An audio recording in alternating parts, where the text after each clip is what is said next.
બહુ મથે માનવી તેદી વીઘો માંડ પવાય. આ રઘુવીર રીજે રાજડા તેદી નવખંડ લીલો થાય. પણ આ નવખંડ લીલો થાય એને ટાણા ગયા. તું ટાણે આવી ને તો અમે બાપ તારા ઓવારણા લઈ, તારા પોખણા કરીએ, તારા ઓખણા કરીએ, તારા આવવાના અમે વધામણા કરીએ. પણ આ માવઠા રૂપી તું આમ દિવાળી આવી ગયો, અમે તારા શું વધામણા કરીએ? અને અમારું આંગણું તો કોકે ઝાલક મારીને પલાળી દીધું હોય ને તો તને ઈશ્વરને ફરિયાદ કરવા માટે અમે આવીએ. પણ અમારા આંગણાની અંદર તે નદીઓ વહાવી દીધી. બાપ તને ફરિયાદ શું કરવી?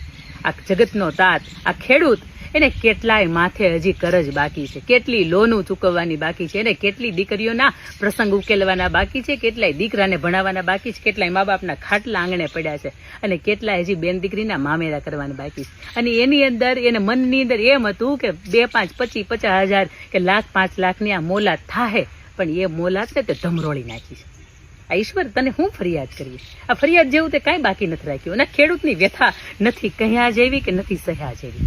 પણ આપ સરકારને પણ વિનંતી છે કે ખેડૂતોની આ મોલાદ જેની ઉપર પાણી ફરી ગયું છે ને એની ઉપર બાપ કંઈક થોડાક વરહજો. કારણ કે એને તમારી પાસેથી બીજી કોઈ આશા નથી. અને આમ જોઈએ ને તો લગભગ ખેડૂત એટલે એક એવો વ્યક્તિ છે કે જો દુનિયાને રાજી રાખે, તમારું મારું પેટ ઠારે છે. અને શહેરીજનોને કદાચ વરસાદના 2 છાંટા પડે ને તો એને તો ભજીયા કે સમોસા મૂકવાના મન થાય. પણ આ ખેડૂતની માથે જ્યારે મોલાદ પડી હોય ને 2 છાંટા માથે પડી જાય ને બાપ, તે દિવસે એને ઝેર પીવા જેવા ટાણા હોય. એને માંડ કંઈક 25-50 વીઘાની કંઈક મોલાદ પાકવાની હોય. એને કેટલાય સપના જોવે. આ સપનાની ઉપર બધું પાણી ફેરવી દીધું. અને તેથી છતાંય ખેડૂતનો આ જગતનો તાત કદાચ એવું કહેતો હશે કે વિપત પડે ને વલખીએ, વલખે ને વિપત જાય, વિપતે ઉદ્ધમ કીજીએ, ઉદ્ધમ મહેનત ને થાય. એલા ભલા માણા, હું ઉદ્ધમ કરવાની, હું પાછા ફેરવવાના? ક્યાંથી અમે કડબું ભેગી કરીએ? ક્યાંથી અમે આખાય વરહના જે ઢોર ઢાંખરને ખવડાવવાના ખડ છે ને ક્યાંથી ભેગા કરીએ? આ બધું હોય તે પાણી પાણી કરી દીધું. માત્ર તે પાણી પાણી નથી કર્યું, અમારા આયખાને અમારી આંખડિયું છે ને એને તે બાપ પલાળી દીધી. અને હવે આવીને તો તું ટાણે આવશે. આ ટાણા વગરનું આવીશો ને આ કેટલાયની પથારી ફેરવીને જાશે.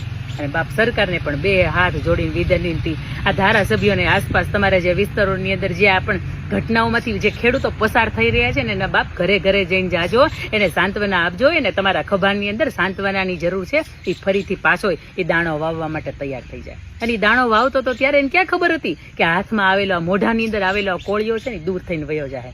આપણે બધાએ પ્રાર્થના કરીએ કે ખેડૂતોના આમની અંદર ફરીથી હોશ ભરે, ફરીથી એ અન્નના દાણા ઉગાડે ને તમારે મારે આંગણે આવે.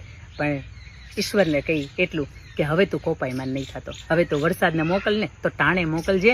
આ નવખંડ લીલો કરવા માટે કમોસમી વરસાદ અમારે નથી જોતો. બાપ જય હિન્દ, જય ભારત.